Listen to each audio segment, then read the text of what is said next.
Todavía estamos allí.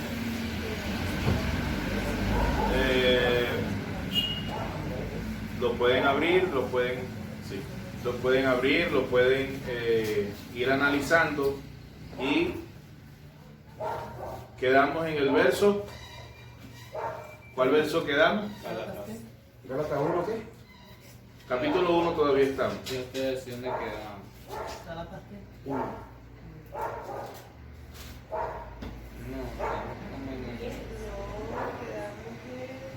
En el 10 creo, 10 o 11.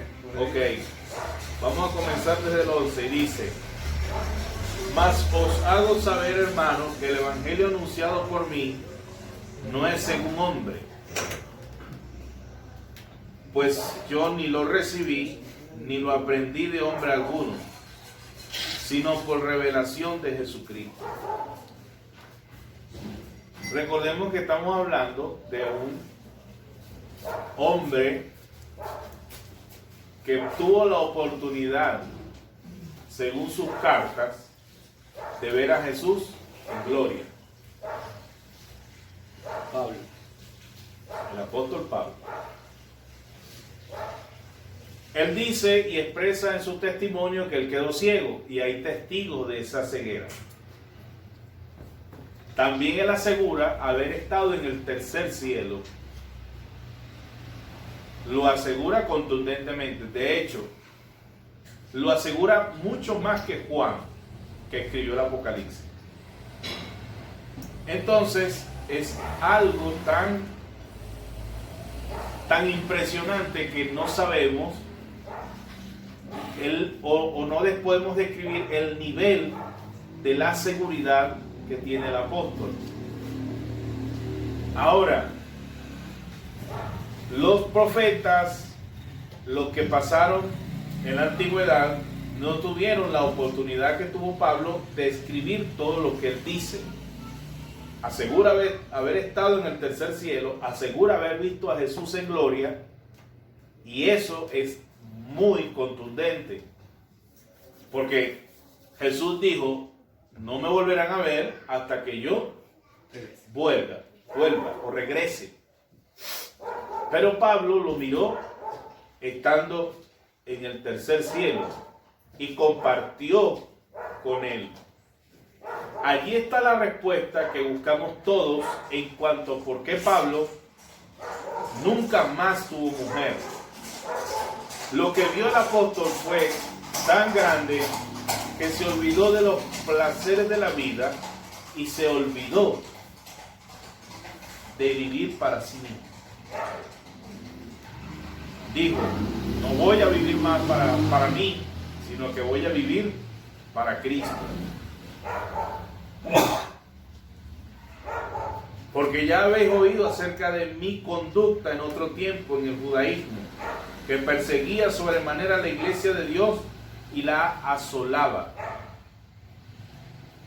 Es decir, él asegura que era de aquel tipo de religiosos o de judíos que mataban cristianos, que los perseguía y los asesinaba. Mi pregunta es: ¿se ha sentido usted alguna vez perseguido? No. ¿Por alguna otra causa? A mí me perseguían ante las mujeres, pero... Andreina, Valentina, ¿te has sentido tú perseguida en algún momento? No. Más, no me he sentido perseguida, pero por ejemplo cuando uno dice yo creo en Dios, es como en la sociedad raro para algunos porque no cree, y no me siento atacada porque pues sé lo que creo, pero me imagino que hay otras personas que sí sentirán ese Nivel de persecución. sí, Y se sienten acorralados. De hecho, más bien sí. hay países donde ha crecido mucho la brujería. Como en nuestro país Venezuela, eso está minado de brujos. Bueno, que dijo la La- alcaldesa de Caracas, Ajá. que le iban a cambiar el nombre de la autopista Francisco Fajardo por Cacique Huaycaipuro. porque un Santo Un Babalao. Babalao, ajá, le Le dijo dijo que que tenía que había cambiar que eso. colocar ese nombre. Esa alcaldesa es una loca, porque por encima de Dios no existe ningún brujo. Y sí, los brujos son líderes espirituales para ellos. Sí, ellos invocan, sí, se les aparecen los espíritus, pero son demonios, no son personas que en realidad vivieron. Porque el que muere o va a un lugar de tormento o va a un lugar de reposo. Que muere una sola vez. Y muere una sola vez. Los brujos son tan idiotas que ellos piensan que es María Leonza, que se les aparece. Y ellos piensan que es Huaycaipuro el que les habla. Y ellos piensan que es el negro primero que se les aparece. Y piensan que es Simón Bolívar. Lo más estúpido ahora es que creen que Chávez les habla. Y así está Nicolás Maduro. Es tan idiota, pero tan estúpido que él piensa que Chávez se le aparece y que Chávez le habla.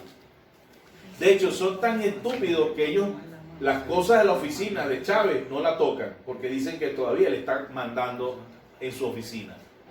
Y todavía ellos creen que en la montaña, el cuartel de la montaña, allí está el espíritu de Chávez. Ciertamente nosotros leemos cuando Saúl consultó a la pitonisa, ¿y qué pasó? ¿Será que están los espíritus que tenía Chávez? Sí, Saúl consultó a la pitonisa, ¿y qué pasó? Sí, hizo venir el espíritu del profeta, pero fue porque Dios lo ordenó, no porque la bruja lo decidió. Y esa es la gran diferencia. Entonces por eso es que usted ve a los brujos y dice, no es que yo trabajo con Dios, no es que yo trabajo con magia negra o magia blanca. Todos son tan idiotas que creen en semejante barbaridad. El mismo Señor dijo que Él es el Señor de señores, es decir, Él es el Señor de los espíritus y Él es el Señor de los demonios. Él es el Señor de Satanás. Aún la Biblia describe que Satanás todos los días tiene que presentarse ante el trono de gracia para darle parte y novedades al Señor, como todo soldado.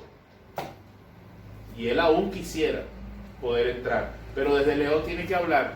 Por eso es que usted ve el caso cuando él conversa sobre el caso de Job y le dice, pero entrégamelo. No, hasta que lo convence y dice, pero dámelo. Está bien, te lo voy a dar, pero su alma es mía. Entonces, todos nosotros aquí somos ¿de quién? Dios. Del Señor, no hay duda de eso. Podemos pasar por situaciones difíciles, podemos pasar por circunstancias. Yo más bien le doy gracias a Dios porque Freddy, a pesar de que lo atacó un enjambre, aquí está Freddy. Estuvo a punto de quedar sin hoja, aquí está Freddy. Y muchos dicen, no, pero es que eso es que está en pecado. En pecado está el chismoso que habla de esa manera. Eso es, aquí pasan cosas, hay hermanos que están pasando por circunstancias y nos atrevemos a juzgarlo. No porque no tiene comida, porque no tiene trabajo, o porque se le vino un mal encima. Hay a tal punto que la mayoría de los pastores de otros países dicen, no, lo que pasa es que Venezuela y los venezolanos han pecado contra Dios una barbaridad. Y en otros países hay homosexuales. Y en otros países no aprueban ley para casarse hombre con hombre. Prostitución, drogas. En Perú no pasaba nada hasta que llegaron los venezolanos. No hay sicariato, no hay bandas criminales, no hay picacarros, no existen ladrones de cuello blanco, corruptos. Claro que sí, claro que sí. Lo que pasa es que a nuestro país, por culpa de unos políticos de derecha, se nos metió la izquierda. Y eso es lo que pasa en los países demócratas. Los políticos de derecha se olvidan de los pobres y pasa eso. Esa es la lógica. Esa es la lógica, la respuesta a eso. Pero en todos los países hay idolatría, hay homosexuales, hay pecado, hay de todo. Y hay brujos y hay de todo. Pero siempre hay una luz en el túnel, los cristianos. Y nosotros estamos aquí para hacer esa luz. No hay otra condición. Dice el escritor, y en el judaísmo aventajaba a muchos de mis contemporáneos en mi nación, siendo mucho más celoso de las tradiciones de mis padres. Es decir, el escritor dice que él era más judío que los judíos. Era más ferviente que cualquiera. Y nos preguntamos aquí, ¿puede uno de nosotros decir que es más cristiano que otro? ¿Ah? Pues sí lo hay. En todas las religiones monoteístas hay unos que sobresalen más que otros. Hay islámicos que sobresalen más que otros islámicos. ¿Por qué? Y de paso están divididos en chiitas y sunitas. Los chiitas dicen que la internet y la luz eléctrica y ver televisión es pecado. Y al que vea miedo de televisión lo matan. Los sunitas sí tienen internet y tienen energía eléctrica y ven televisión. Pero si una hija de ellos se quita el velo, la matan. Así como pasó ahorita una esposa por el calor, un golpe de calor que llegó, se quitó el hijab y le metieron 55 años de cárcel por órdenes del esposo.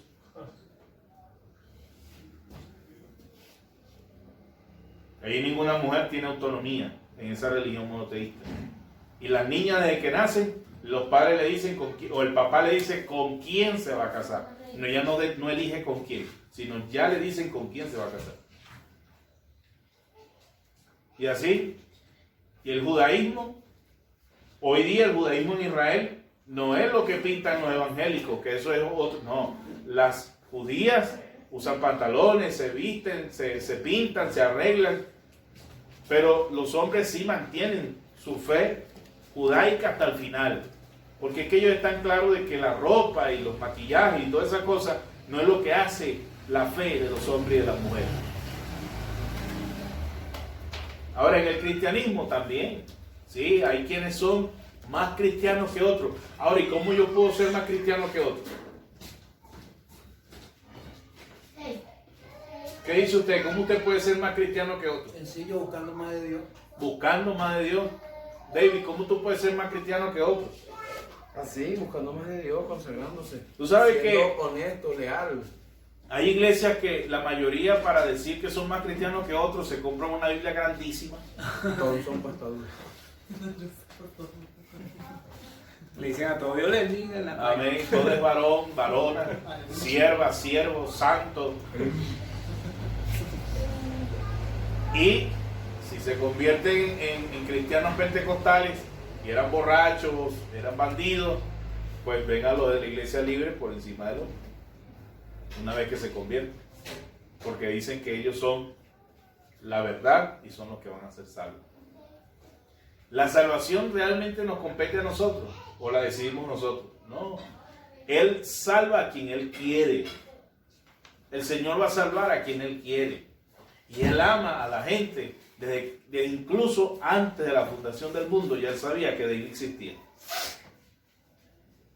Así es sencillo. Se ve que existía, pero que no iba a ser así. Y él ama a todos los que estamos acá, sin excepción.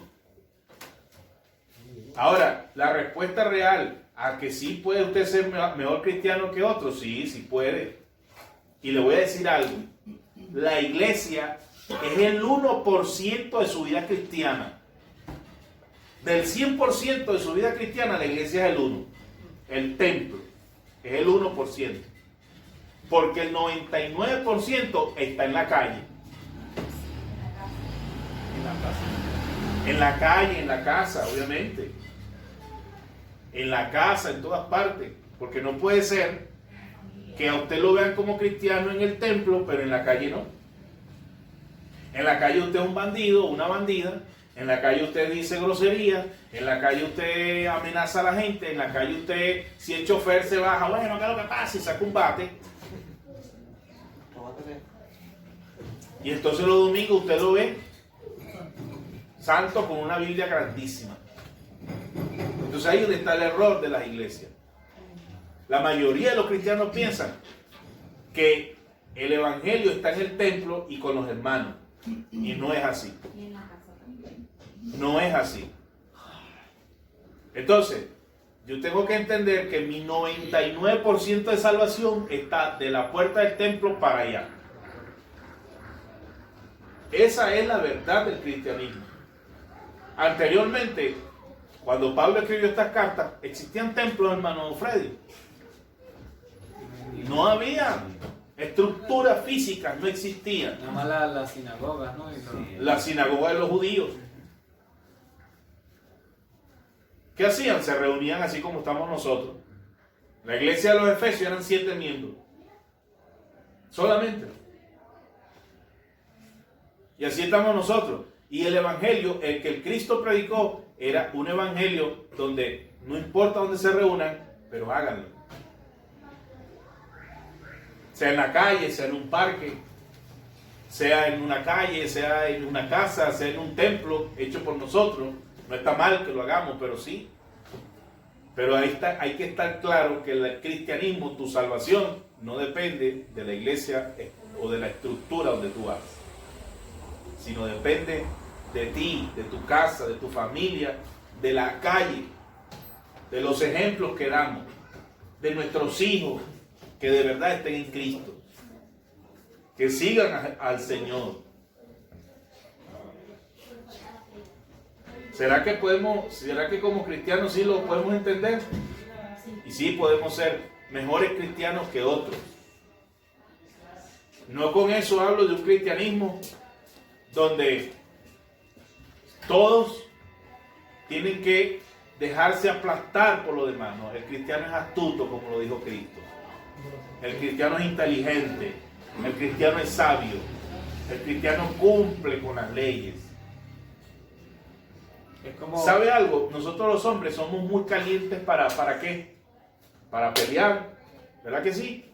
Y si usted es muy caliente para pelear, trate de evitarlo. Trate de evitarlo, porque si usted se le va a una derecha tipo Mike Tyson, usted pone en tela de juicio el cristianismo. ¿Sí me entiende? O sea, imagínese que usted es un monje Shaolin. Imagíneselo. ¿Qué hacen los monjes Shaolin, hermano Freddy?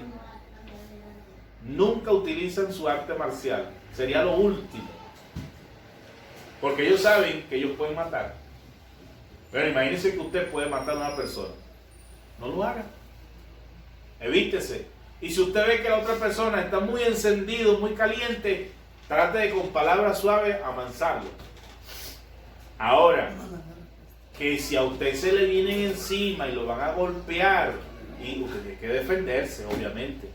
Que si a David le van y le dan una mano allá en el ojo y se la ponen así, David tiene que defender a su esposa y él no puede levantar su mano y decir: Señor, te pido que tú le quites la hinchazón en la cara a mi mujer. No, porque el hombre defiende su familia y usted tiene que defender a sus hijos. ¿Qué iba a decir? Esto iba a decir, como lo de Joseito, que salgan, ay, me robaron el teléfono, ay, vamos a orar por ese muchacho. Sí, que Dios le dé la sabiduría de que lo pueda usar y desbloquear. Si no sale, si no se sale, agarrar a ese muchacho y todo eso. Y el cristiano tiene que hacerlo. David me hizo una pregunta. Nosotros como cristianos podemos agarrar y darle una buena pela a ese muchacho por ladrón. ¿Cuál es la respuesta? Claro que sí, porque es un ladrón. Dice pecar, pero es un ladrón. La Biblia dice que el que transgrede la ley, la espada se hizo para él. Eso está clarito. Lo que pasa es que nosotros queremos aplicar cosas para nuestra conveniencia, pero lo demás no. Y vivimos un evangelio de mentiras y de engaños todos los días. Todos los días. ¿Qué nos dijeron? Que la política era mala. La política no es mala. Los malos son los corruptos que están ahí ejerciendo. ¿Qué nos dijeron? Que ser policía era malo. Ser policía no es malo, eso es bueno. ¿Qué nos dijeron? Que ser militar era malo. Y ser militar no es malo, eso es bueno. ¿Qué le dijeron a la iglesia? Que estudiar era malo. Que prepararse, que tener una licenciatura, un título, ser abogado, médico, profesor, arquitecto, eso era malo. Porque Cristo venía.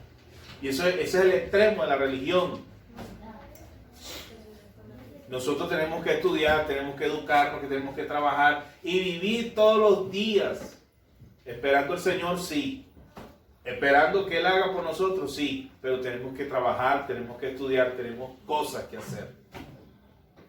¿Cuántos dicen amén? Amén.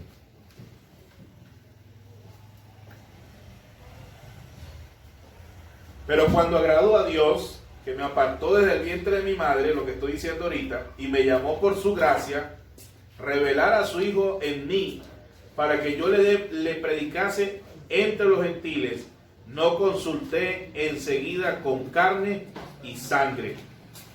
¿Por qué? Porque se habla de la carne y de la sangre, porque nosotros como humanos y como quienes tenemos sangre en las venas, cometemos demasiados errores, cometemos muchas infracciones. Claro, tenemos que estar claros una cosa: el error es algo y el pecado es otro.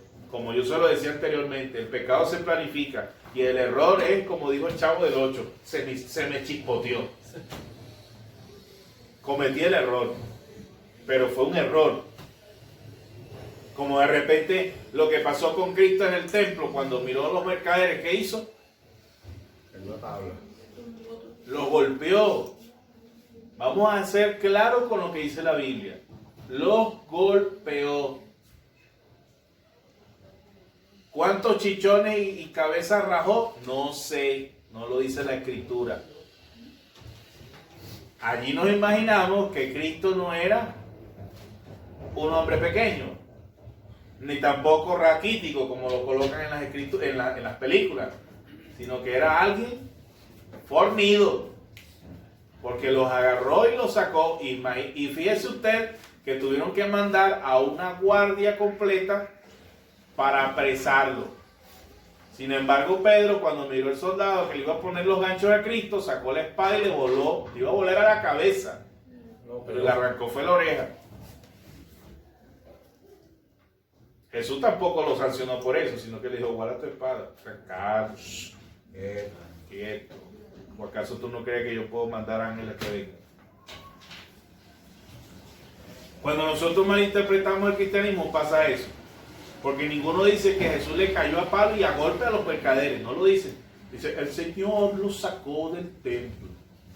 ¿Cómo creen ustedes que un judío va a salir del templo así tan sencillo porque venga otro y le diga: mira, por favor, te vas? Ese Señor, nuestro Señor, se molestó tanto. A más de uno agarró por la pechera, a otro quizás le metió un derechazo, a otro le metió un palazo, a otro le metió una patada, y así sucesivamente hasta que lo sacó del templo.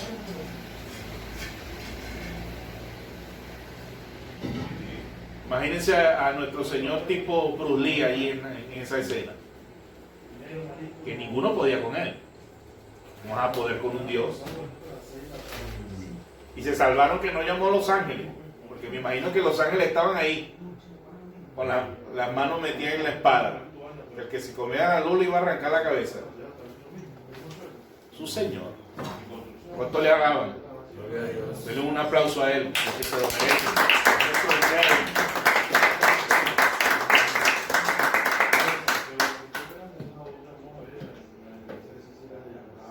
Ni subí a Jerusalén a los que eran apóstoles antes que yo, sino que fui a Arabia y volví de nuevo a Damasco. Pablo estaba seguro de que los apóstoles no lo iban a reconocer como apóstol. Bueno, Miguel, mira lo que dice. Por lo menos el que lo relata un poco más real, o sea, no más real, sino más detallado, Juan. Porque Marco por lo menos dice que solo los echó, que volcó las mesas. Pero Juan sí uno menciona una cosa y el otro. Sí, de acuerdo a lo o sea, que cada quien va como armando, exacto. Y haciendo un látigo de cuerda, echó a todos fuera del templo. O sea, que le cayó el latigazo. A latigazo. Y de todo, porque ahí se tuvo que haber habido. Y también dice, volcó las mesas y. Humanamente, ¿qué pasó? Se molestó, se llenó de ira. Humanamente. Y eso nos puede pasar a nosotros, ¿sí o no, hermano Freddy? El hermano Freddy siempre se ha visto un hombre muy pacífico. Pero si usted se sale de las casillas en un momento. ¿Tú has visto a tu papá bravo, Andreina? Y cuando está bravo, ¿qué haces tú? Está bravo. No te comas la luz, ¿verdad? Como dice. Voy para mi cuarto. No. ¿Tú has visto a David bravo? No digas nada. Casi siempre está bravo. ¿Y cuándo es que lo he visto bien? Bueno, Pues Dios la mano. Oscar, ¿tú estás bravo siempre o poquito? ¿Qué dices tú? No, ahorita no. Aldana, ¿tú te has molestado? ¿Te has girado? Sí. Mira, es que David, ¿te has girado? No, de mí. Ah, de Yancy. No, a Yancy le cuesta ponerse bravo. Lo que pasa es que Yancy a veces se pone bravo y como que no lo demuestra.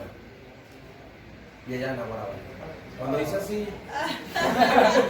Porque ya se cumple la palabra cuando dice si estás molesta, es como que si no estuvieras. Que no Es se decir- ponga sobre nuestro no. Es decir, como lo que está diciendo Oscar, nosotros sí, humanamente nos podemos molestar por injusticia, pero usted no se moleste y siendo usted el injusto, usted es el que se molesta. Ahí es donde está el pecado. Ah, no, ya. Cuando usted propicia la injusticia y usted se molesta por usted mismo, por lo que usted hizo, entonces ahí es donde está el pecado. Pero si usted se aira por lo injusto, está bien, usted tiene la razón. Y Dios lo va a apoyar. Le dicen a uno que- Es como lo que nos pasa a nosotros en Venezuela cuando dicen los pastores, hermano, hay que orar, hay que cálmense todos, no sé qué. Entonces las iglesias quedando vacías, los niños se están muriendo de hambre, están masacrando el pueblo y los pastores dicen que todo está bien, que hay que seguir orando. Pero ninguno dice hay que batallar y hay que sacar una rueda de prensa y decir la iglesia evangélica está en contra de Nicolás Maduro y su combo de delincuentes. Yo todavía no he visto el primero. y eso que la Biblia lo relata. ¿Por qué los pastores venezolanos no lo hacen? Porque son cobardes. Dígame. Y la Biblia dice que los cobardes no heredarán el reino de los cielos. No, la misma- ¿Y qué están cuidando? El 1% de la fe cristiana, el templo. Eso es lo que están cuidando. Y los diezmos y las ofrendas. Para que la gente, no, aquí no hables de política. Aquí no nos podemos meter con Nicolás. Aquí no nos podemos meter. Y entonces allá afuera hay un pueblo padeciendo y los pastores en silencio. ¿Qué iba a decir? Que por eso que en el mismo nombre lo dice Dios, Jehová de los ejércitos. ¿Para qué son los ejércitos? Para pelear, Para la guerra. para las guerras. A veces presentamos un Dios que dice, Dios es misericordioso, sí. Y cuando leemos en la Biblia, cuando Dios le dijo a Saúl, agarra a los amalecitas y los mata y no queden ni siquiera los niños vivos ni los animales. ¿Y qué hizo Saúl? Perdonó a las mujeres y le dejó a las mujeres a los soldados. ¿Y qué más hizo? Y le dejó el ganado a los soldados para que hicieran parrilla. ¿Y qué pasó? Hubo un soldado, según el libro de los jueces, en una batalla, que se robó una copa de oro. Una copa de oro. ¿Y qué pasó? El Señor dijo, hay alguien que tiene del enemigo una copa de oro. Y a raíz de eso, el Señor se molestó. ¿Qué pasa? Que en los pueblos o en las zonas donde hay pecado y hay cosas indebidas e injustas, nosotros tenemos que erradicar eso. ¿Quiénes son los responsables de hacer que los hijos varones en la casa sean hombres de honor? Los padres. Y nosotros tenemos que darle fuerte, porque la Biblia manda que usted le meta fuerte al muchacho. Y la mamá no se puede meter porque tú le pegas al niño, porque tú le pegas a la niña. No, usted como mamá no se meta. No interfiera. Si usted como padre ve que la mamá está sancionando al niño, no se meta. No interfiere en la corrección de los niños. Mire, cuando los niños ven que papá o mamá es uno de los que los defienden, ahí se van a agarrar y son manipuladores con la lloradera, con las cosas, son manipuladores. Cuídese de eso. Médico, nada que tienes manipuladora. Es como en la familia. En la familia están los abuelos. Los abuelos no pueden meterse en una corrección de los padres. Eso es fatal. Eso es fatal. Los abuelos tienen que... Ven algo. Si a usted le duele como abuelo, volteese. Váyase. Y no diga nada, no quédese en silencio. La mayoría se meten. La mayoría de los No abuelos. puede ser. Y allí donde Entonces, la mayoría de los cristianos corrigen otras cosas, pero en la familia no corrigen. Por eso es que estoy diciendo, el 1% del templo, pero el 99% está en la calle. Mira, a ver, yo No, y a veces los abuelos ni se meten y ya los nietos, nada más por saber que está el abuelo. Manipulan. Y ellos lo saben. A pesar de que estén así, miren, nada más la figura. Ay. Sí. Entonces, nosotros Porque ya lo tenemos han que hecho, estar debe hacer. Porque si el alerta. abuelo de ellos ya saben Exacto. que lo van a regañar Mi igualmente. padre no le pega, trátala con cariño. No, eso hay que corregir. Por eso es que dicen que en la Biblia, ¿por qué el Señor dice que el que se casa tiene que buscar para dónde irse? Por eso mismo, porque el Señor sabe que los abuelos van a interferir en la crianza de los hijos. Él lo sabe. Entonces, por eso es que nosotros tenemos que ser sabios en cuanto a nuestra casa. Todo comienza desde el hogar, como está diciendo Belki, desde la casa, y de la casa para la calle. Y el 1% está en el templo. Después de pasado 3 años, subí a Jerusalén para ver a Pedro y permanecí con él 15 días. A ver si lo convencía de que él era apóstol. Pero sin embargo, Pedro no se convenció de su apostolado. Pero no vi a ningún otro de los apóstoles, sino a Jacobo, el hermano del Señor. En esto que os escribo, he aquí, delante de Dios que no miento. Después fui a las regiones de Siria y de Cilicia, y no era reconocido de vista las iglesias de Judea que eran en Cristo. O sea, Pablo tuvo una confrontación con los apóstoles para ser reconocido, y con las iglesias. Él intentó convencer a Pedro, que era la cabeza apostólica, de que fuera reconocido, pero fue algo muy difícil. Sin embargo, en la segunda epístola de Pedro, Pedro dice, es posible que tenga razón. Es posible.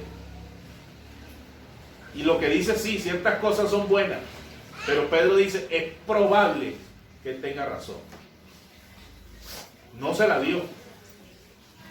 Nunca estuvo convencido. Ahora, ¿quién canoniza estas cartas si los apóstoles no estaban seguros del apostolado de Pablo? ¿Quién acepta que estas cartas hoy día estén en la Biblia? ¿Quién las aprobó? Si los apóstoles no aprobaron sus cartas. Dice, Pedro dijo, he leído unas cartas de Pablo. Pero quizás tenga razón. Y dijo que los apóstoles, Pedro dijo que los apóstoles eran ellos, y llegó hasta Matías. Pedro no reconoció nunca el apostolado de Pablo. Parece algo impresionante.